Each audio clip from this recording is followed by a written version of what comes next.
gagnant. Parfait. Alors, tu peux te déconnecter de cette partie.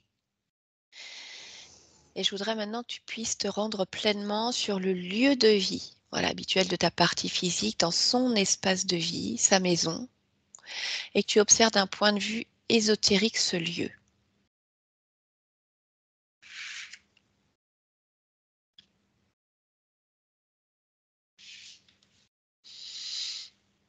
Je vois des mémoires qui subsistent,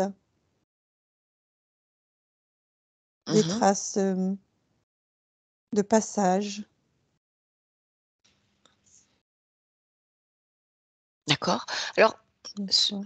oui, ce lieu apparemment donc a une histoire comme tout lieu, je dirais. Mm. Voilà. On m'a rapporté que de manière cyclique, naturelle, il y avait beaucoup de mouvements, comme si quelque chose venait se réveiller par période. Est-ce que tu peux vérifier cette information? Regarder si c'est le cas, s'il y a quelque chose de cyclique? C'est pas en lien avec le lieu, Mmh. c'est plutôt en lien avec les énergies et les mouvements de la Terre en eux-mêmes, qui par moments forment des espèces de failles cataclysmiques, alors invisibles à l'œil nu, connues par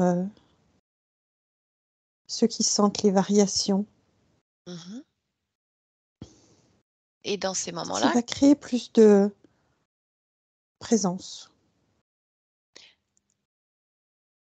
d'accord, mais Ce lieu n'est pas forcément visé par ce type d'intervention, mais fait partie.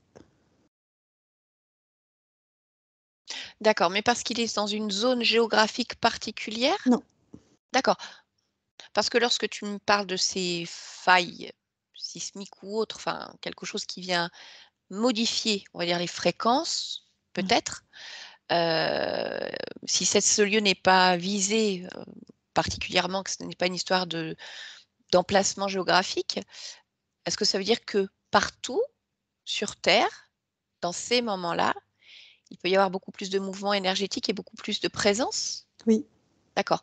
Pour autant, chez Françoise, il y a vraiment eu des phénomènes paranormaux assez marqués. oui. Alors là, je vais te parler de moi, de mémoire. Je n'ai pas souvenir qu'il y ait pu avoir autant de phénomènes que chez elle. Alors est-ce que c'est accentué par d'autres choses aussi, les personnes qui y vivent, les interférents? Ah oui, complètement. D'accord, d'accord, donc ça veut dire qu'entre les fréquences de chacun des habitants, plus ces cycles naturels de la Terre qui viennent brasser des énergies et qui créent parfois plus de passages, cela peut être ressenti de manière plus ou moins forte. Oui. D'accord, parce qu'elle m'expliquait justement que depuis quelque temps, il n'y avait plus de mouvement particulier, en tout cas de passage ou de phénomène. C'est ce que tu observes aussi, comme si Oui. un cycle s'était terminé? Non, là, ça tient d'une volonté. Une D'accord, volonté d'être tranquille. donc de sa propre volonté, Oui, donc elle a imposé sa volonté, donc ses fréquences sur le lieu. oui. D'accord, parce que sinon tu perçois que ce cycle est toujours en cours? Non. Non? Si tu observes d'un point de vue plus large ces cycles avec ces mouvements justement dont tu me parles, est-ce qu'ils se répètent, on va dire de manière régulière? Est-ce qu'il y a vraiment des cycles? Ou est-ce que c'est on peut considérer ça comme, un peu anarchique si tu veux? Non, c'est pas anarchique du tout. Mmh.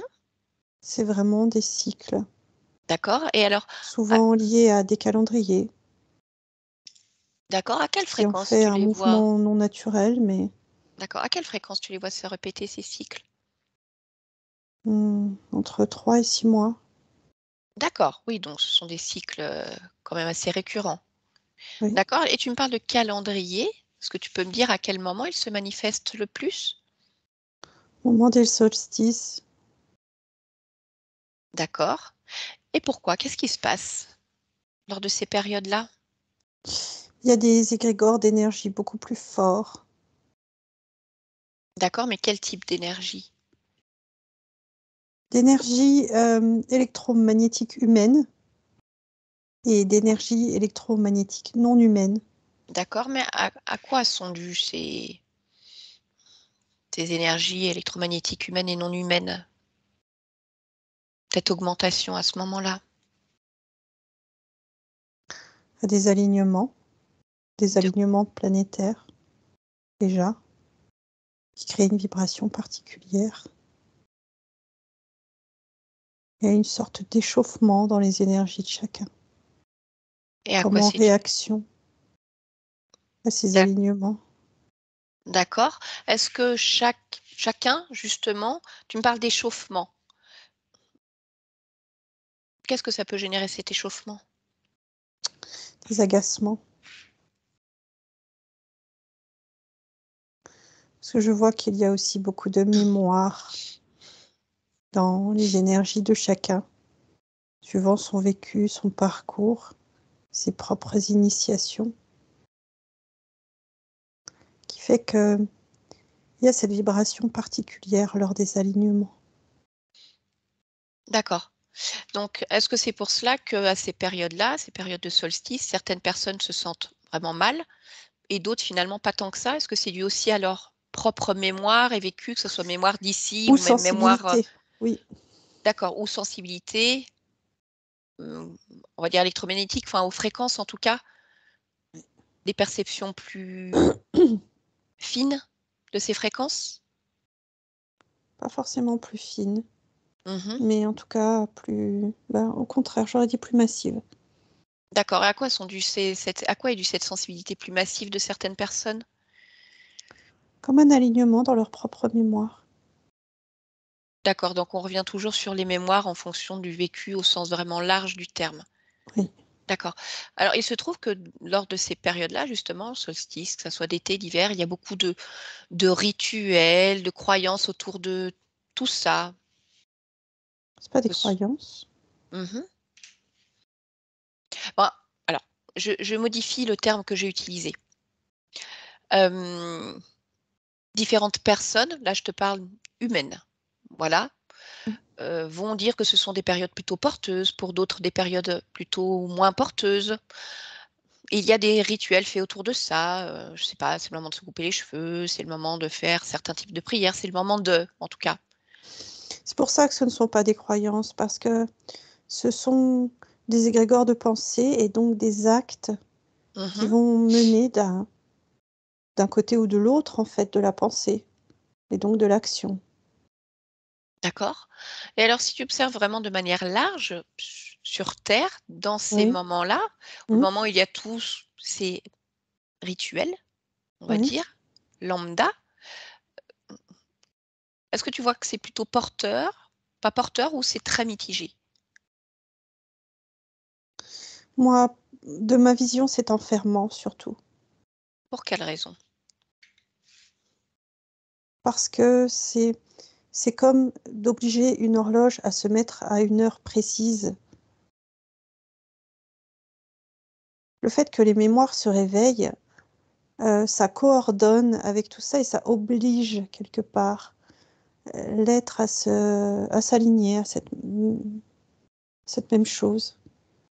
Donc je trouve cela enfermant. D'accord. Est-ce que ça veut dire que même les personnes qui ne pratiquent pas ce type de rituel ou voilà, quand je parle de rituel, ça peut être des tout petits rituels, hein, vraiment, Mmh. sont touchées par cet enfermement puisque c'est quand même quelque chose d'assez, répandu, on va dire? Oui, D'accord, donc ils peuvent être impactés à cause de cet égrégore qui vient réveiller ces mémoires et qui oblige à cet oui, alignement. D'accord. Si tu observes d'un point de vue ésotérique, alors il est dit, qu'au-delà de certains rituels lambda, on va dire de personnes chez elles, toutes seules dans leur coin ou en petits groupes, il y a d'autres types de rituels, heu, plus noirs, je dirais, qui sont faits dans ces moments-là. ouais, Est-ce que tu les perçois également? oui. D'accord. Pourquoi à ce moment-là? Parce que finalement, on va dire qu'il y a je vais utiliser l'humain commun, finalement, avec ces petits rituels et peut-être d'autres, forces, d'autres personnes qui ont des connaissances plus poussées. De toute façon, tout s'amalgame, petit ou grand. D'accord? Donc, si je comprends bien, ça veut dire que la personne, chez elle, toute seule dans son salon, qui fait son petit rituel à ce moment-là, vient déjà on va dire, coller à cet égrégore qui vient réveiller les mémoires et qui oblige à s'aligner sur cet égrégore finalement qui ne lui convient pas et vient s'aligner également avec d'autres rituels plus noirs Oui, qui se passent à ce moment-là. oui. D'accord? Est-ce que ça peut permettre dans certains cas une emprise interférente, le fait de se relier à ce type d'égrégore avec ces rituels plus sombres qui sont faits? C'est au cas par cas. D'accord, c'est au cas par cas. OK. Très bien, très bien. Est-ce qu'il y a une raison particulière pour que, justement, l'humain, de manière générale, fasse ces rituels lambda? Est-ce qu'il y a une volonté derrière tout ça? C'est pour ça que je parlais de croyance tout à l'heure, comme si je pouvais y voir une programmation de venir faire certains rituels Oui, à certains moments, oui. en dehors même, on va dire, de la vraie connaissance de ces énergies-là qu'il peut y avoir encore dans certains peuples, certaines connaissances ancestrales, comme si ça avait pu être détourné pour être utilisé. Tu peux reposer ta question? Oui, bien sûr, j'ai été longue dans ma question. Ce que je voulais savoir, c'est le fait que beaucoup d'humains, fassent ces petits rituels lors des solstices. Je voudrais savoir s'il y avait une programmation, une volonté, Oui, une volonté. Oui. d'accord, pour récupérer un certain type d'énergie. Pas un certain type, juste de l'énergie. De l'énergie. D'accord, parce que c'est ce que je t'expliquais, lorsqu'on s'intéresse aux connaissances ancestrales de certains peuples, énergétiquement, il y avait quelque chose qui pouvait être porteur. Est-ce que cela donc a été détourné au fil du temps pour récupérer de l'énergie massive lors de ces grands moments-là? Ça a été détourné, il n'y a pas de au fil du temps. Ça a toujours été détourné? Oui. D'accord, OK. Donc finalement, c'est une belle programmation pour que l'humain, se soumette une fois de plus à certaines activités, certaines énergies, sans voir ce qui se passe au-delà. Compte dans une journée, hors solstice, le nombre de rituels qu'effectue chaque humain Mmh. et tu comprendras la portée Oui, de ce que nous venons d'évoquer. d'accord, très bien. Écoute, je te remercie pour, ces informations. Je Bien. t'en prie.